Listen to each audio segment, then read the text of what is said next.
Hello, I am Sally. I was Nash's roommate and friend of 15 years. I am what you would call party girl. In one way or another, I have been doing drugs and drinking alcohol since I was a teenager. My mother taught me at a young age, you need two boys in your life, one to fuck, and one boy to pay your bills. I met Nash while he was working disaster response. I kept in touch with him ever since that time, just in case I ever needed him for this or that. From time to time, we would hang out and party over the years. I might be a girl, but I can drink with the best of them and hold my own. I could drink 2 bottles vodka with no problem at all. After a night out, I ended up getting sent to rehabilitation.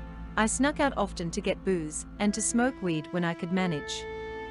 One day I got caught and kicked out of rehab. I had nowhere to go. Nash got me a ticket to Las Vegas.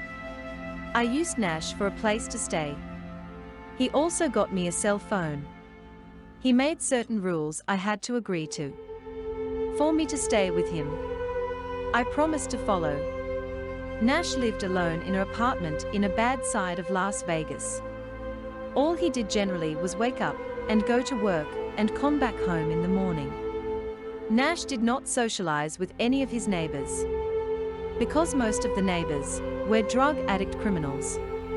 So I agreed to try to find a job and not socialize with any of the neighbors or invite them over while he was at work. I quickly did just that. I found out exactly who other dealers were. I found out exactly which girls liked to party. I invited them over. Before I knew it, they invited their friends over who partied. We had all the booze and all the drugs you could imagine. From cocaine to ecstasy, we had it all. Nash liked to drink after work. There was always alcohol around. Since Nash had too much faith in me, he never kicked me out when I broke his rules. I took him for granted. One day to get drugs I could not afford, I used a group of guys. I set up an orgy. I had sex with 5 of them. After giving them an experience like that they never had, they didn't need any money for me. It wasn't as if I was a prostitute. I was just doing what my mama told me, manipulating men to give me my high. I was known in the neighborhood for giving the best head. Quite an accomplishment considering how many other girls were around. This was my experience for the 3 years I lived with Nash.